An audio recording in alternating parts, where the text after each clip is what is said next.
রায়গঞ্জ রামচন্দ্র একাডেমির পরিচালনায় মহা সমারোহে পালিত হল বিশ্ব পরিবেশ দিবস। চলুন দেখে নেওয়া যাক বিস্তারিত রিপোর্টে।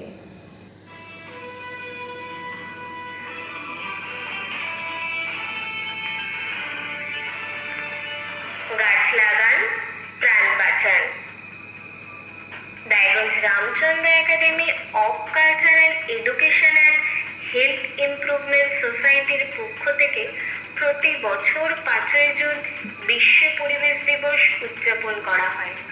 এছাড়া জুলাই মাসে অরণ্য সপ্তাহ পালন সহ সারা বছর ধরেই বৃক্ষরোপণ কর্মসূচি পালন করা হয়।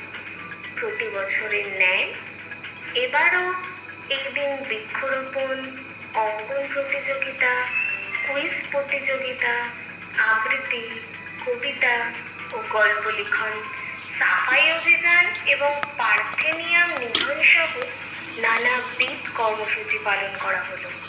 স্বেচ্ছাসেবকদের সাথে নিয়ে 5ই জুন সকাল 6টা থেকে আশেপাশের রাস্তার ধারের জঞ্জাল সাফ করে সেখানে বিভিন্ন রকম গাছ লাগান রায়গঞ্জ রামচন্দ্র একাডেমির কর্ণধার বিপ্লব কুমার মণ্ডল হেম।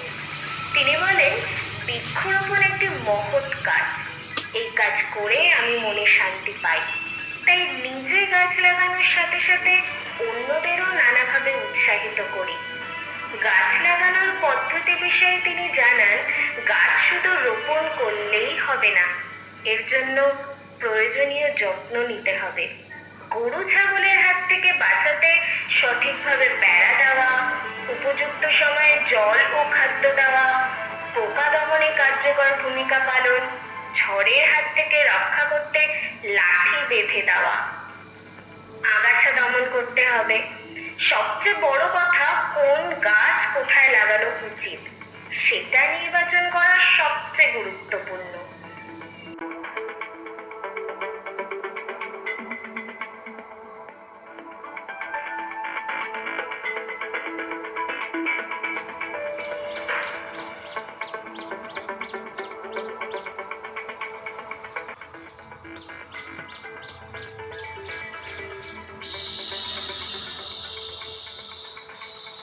আজকে এই দিনটাকে বিশ্ব পরিবেশ দিবস হিসাবে মানা হয়, ওয়ার্ল্ড এনভায়রনমেন্ট ডে, বিশ্ব পরিবেশ দিবস। এই দিনটাকে আমরা কেন মানি?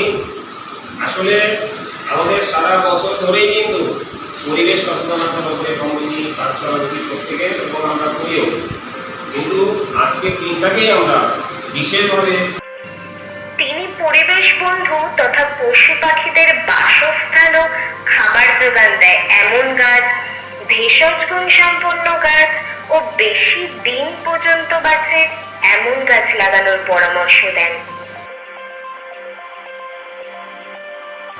তিনি সংস্থার পক্ষ থেকে রাস্তার ধার দিয়ে সৌন্দর্য বর্ধন করতে শৌখিন ফুল ও পাতাবাহার গাছ, ঘন ডালপালা ও পাতাযুক্ত বড় গাছ রাস্তার পাশে লাগানোর কথা বলে। আচ্ছা, তোমরা বলতে পারো, আমরা যে পশুদের বাড়িতে পুষি তাদেরকে কি পশু বলা হয়?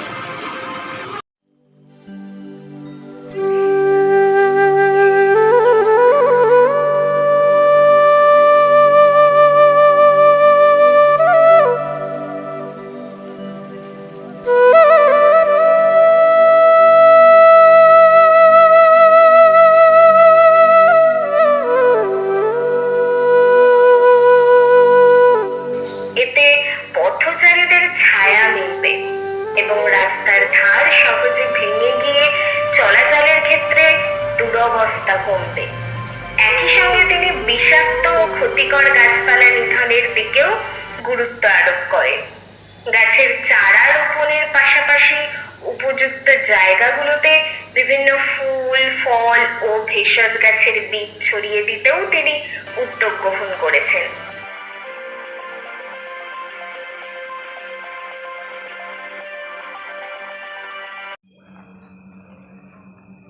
বৃক্ষরোপণ করতে সচেতনতা বাড়াতে এভাবে নানা রকম কর্মসূচির মধ্যে দিয়ে সারা বছর ধরে তিনি সচেতনতামূলক কাজ করে চলেছেন।